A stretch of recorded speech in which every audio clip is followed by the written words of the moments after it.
Everyone has a positive attitude when they do something like this, and you feel that you're doing the best job you can with it, or you hope you are. But you never I never anticipate success in that order of magnitude that the first three films achieved. I was surprised by it. I was delighted by it. And but on another level, I knew when we were making the film what virtues it had. I knew that it was really good storytelling, really good filmmaking. It was funny. It had a great deal of adventure and surprise to it all. So on one level, I wasn't surprised at its success. On another level, I certainly was surprised by the level of success that we reached. There was an ongoing dialogue. There was a period of maybe 5 or 6 years where nobody anticipated doing another, if I remember correctly. And then we began to, each of us in our way, to think about the potential, the possibility of doing another.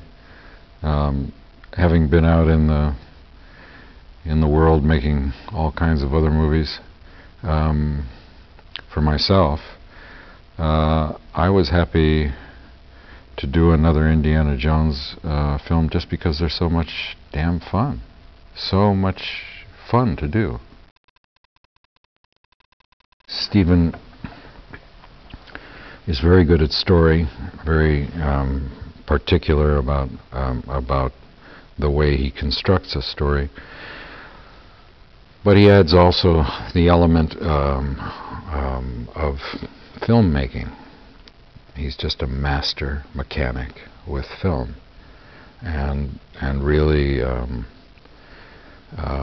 brings passion and energy to every frame of film. He's the most attentive, particular, and I mean that in the nicest possible way, director I have ever worked for. He really is very clear about what it is that he wants to get out of every moment, and relentless about pursuing it. And I feel extremely comfortable in his hands. Indiana Jones is back at Marshall College teaching archaeology. He still pursues archaeological adventures in that time that he's not engaged in the classroom.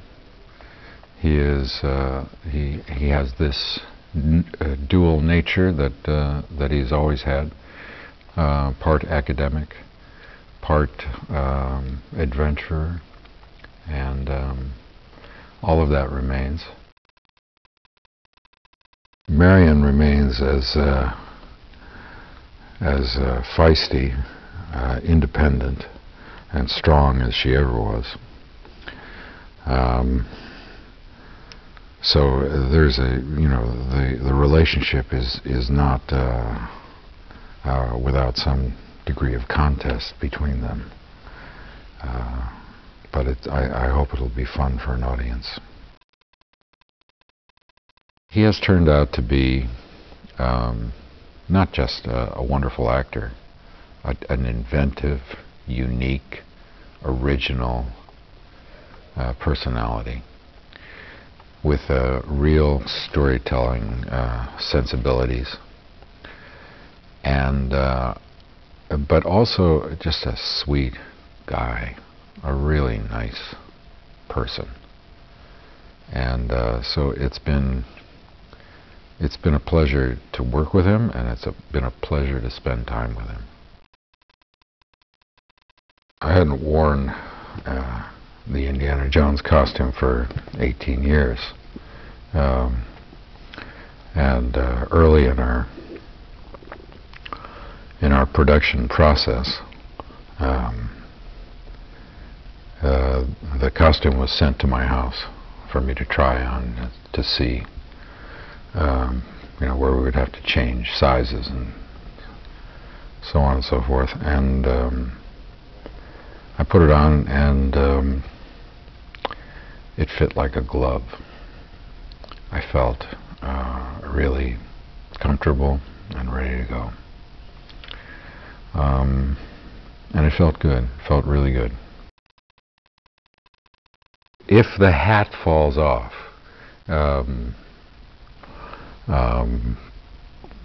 we have to have a good reason for it.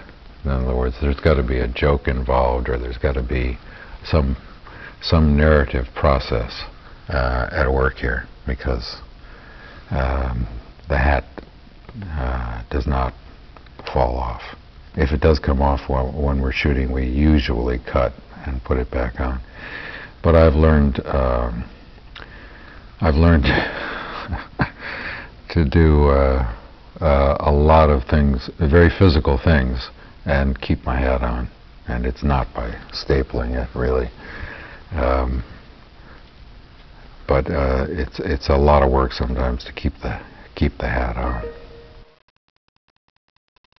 The whip came back pretty easily too. I was surprised, because it's a relatively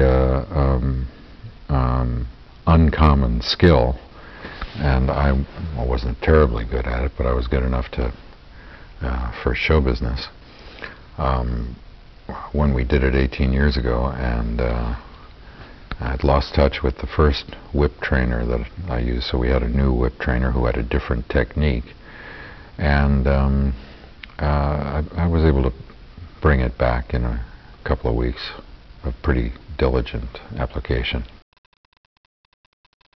That's another area where we've had extraordinary contributions. In the 18 years that have passed, there have been great advances in both capacity and safety in the area of physical action, stunts. And we're lucky enough to have an extraordinary, I think, group of stunt guys led by Gary Powell. They truly are audience films. They are visceral and emotional.